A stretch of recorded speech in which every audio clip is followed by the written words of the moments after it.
topic of this flipped lecture is on the topic of discrimination.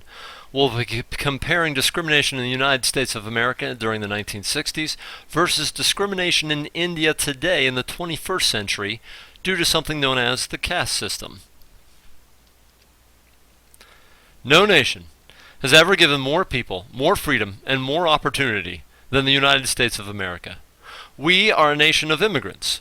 From our earliest beginnings, it was in America that the poor, the outcast, the troubled could come and make their fortune.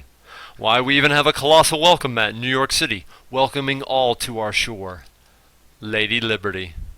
The poem by the Statue of Liberty by Emma Lazarus says the following, quote, "Give me your tired, your poor, your huddled masses yearning to breathe free, the wretched refuse of your teeming shore. Send these, the homeless, tempest-tossed to me. I lift my lamp beside the golden door."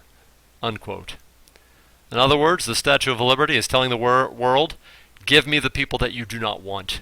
Give me the people that you feel that are trash, that are misfits. They will be welcome here in America to make their fortune. America has always been a beacon of hope to the world, and it still remains so to this day. America, America, God shed his grace on thee. Now, having said all that, my next statement will seem quite ironic. For much of its history, the United States of America has been a racist country. African Americans most notably suffered. In our sacred constitution of our founding fathers, their enslavement was the law of the land. They were even reduced and counted as only 3/5 of a person in this document. But it wasn't just African American people who were horrifically mistreated. Every wave of immigrants to this country had to suffer from terrible discrimination and prejudice. If you were Catholic, Irish, German, Japanese, Polish, Chinese, Hispanic, you were made to suffer. And good golly, if you were Native American, you and your people were simply wiped out. Again, let me repeat, no country has given more freedom and more opportunity to more people than ours. But we've had terrible struggles along the way to treating one another with respect and kindness. African Americans were enslaved in this country until the most terrible war in American history, the Civil War, was fought to free them. But even after the Civil War, African Americans were heavily discriminated against. Now let's make sure we know and understand what the word discrimination means. To discriminate is to treat someone unfairly based on some characteristic that they generally have no control over. You are treating them differently, not because of anything that they've done, but because of who they are. We have other words similar to discrimination, like being prejudiced or being a bigot. These words also describe someone who discriminates. Now, I said that the United States was a racist country. And what I mean by that is that at one time, the laws of this country enforced discrimination. Our government, our courts of law, our police, our schools, our businesses systematically practiced discrimination, and this was how things were done in our country. Now, this is no longer true. Discrimination still happens in our country, but it's no longer enforced and supported by our laws. In fact, discrimination in almost all cases is highly illegal. There are still racists and bigots, but their numbers are dwindling rapidly. When did all of this change? Well, the 1960s had a lot to do with this. In the 1960s, across large areas of America, there were separate drinking fountains, restaurants, parks, schools, sidewalks, housing areas for whites and for African Americans.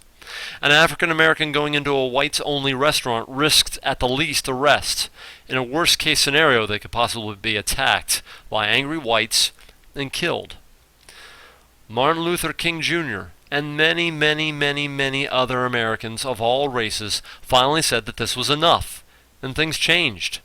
Slowly, but they did change. And our country today is no longer a racist country, which is another great thing about America. It changes, and wrongs are addressed, and we try to make things right. Now, in India today, in the 21st century, we also have massive discrimination against groups of people. But in India, what this discrimination is based on is something very different. In the United States, discrimination was based on, most of the time, a person's race or ethnicity. In India, it's not based on that at all. It's based on your past lives. What you talking about, Willis? In India, a country of over 1 billion people, the main religion is called Hinduism. Now in Hinduism, when you die, it's not really the end of your life, but rather the beginning of another. Hinduism believes in something called reincarnation, meaning when you die, you are born again. You are born again as someone else, somewhere else, or even perhaps as something else. In Hinduism, what you will be reborn as depends on your karma. Your karma is essentially how good or bad you've been during your life or your previous lifetimes. If you have been a sinful person, like me, you have bad karma. You can expect your next life to be particularly terrible. Maybe you'll be a garden slug, a gnat, or a yard gnome. Now, if you've been a saintly good person, then you have good karma. Maybe you will be reborn as something spectacular, like a movie star, a star football player, or an incredibly good-looking middle school social studies teacher. The idea behind karma is that you reap what you sow. This expression comes from the Bible and means that whatever you plant is what you will harvest. You get what you deserve. Your parents probably say something like, "You made your bed, now you have to sleep in it."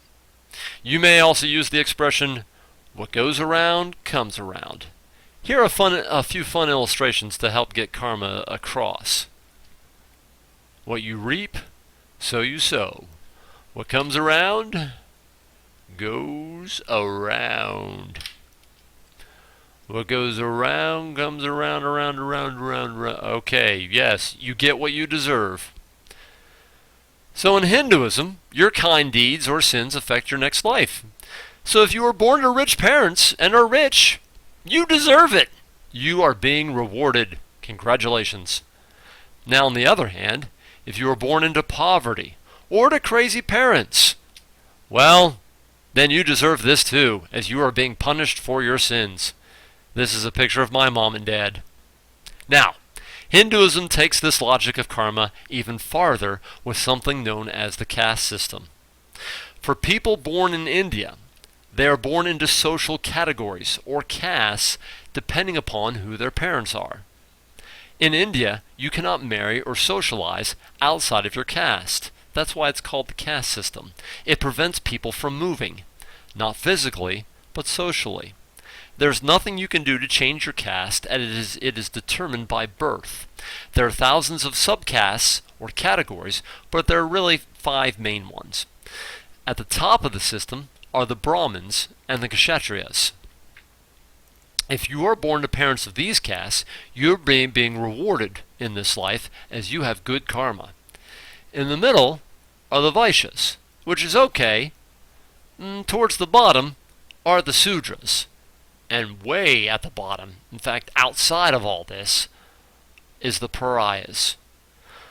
These are the castes, Sudras and Pariahs, but especially Pariah, that you don't want to be born into, as apparently you have bad karma and are being punished. The caste Pariah is also referred to by the term the Untouchables. People born in untouchable are shunned in India. They are given jobs that are considered unclean by Hindu law. This includes cremating the dead, cleaning toilets and sewers, cutting umbilical cords, removing dead animals from the roads, tanning hides, sweeping gutters. These jobs and the status of untouchability are passed down for generations. Untouchables are beaten, denied educations, forced to continue living in poverty. Why? Because it's believed that they have bad karma. Why else would they have been born to untouchable parents? Well, they were born to untouchable parents, it's believed, because they deserve it. Now, in India, how can you tell who is an untouchable? Well, you can't. Well, at least not by their race or ethnicity. It's just who their parents are. Alright, but let's return to our original topic. How was past discrimination in the United States, especially during the 1960s, different from discrimination in India today? Let's use a little bit of a Venn diagram to sum it up.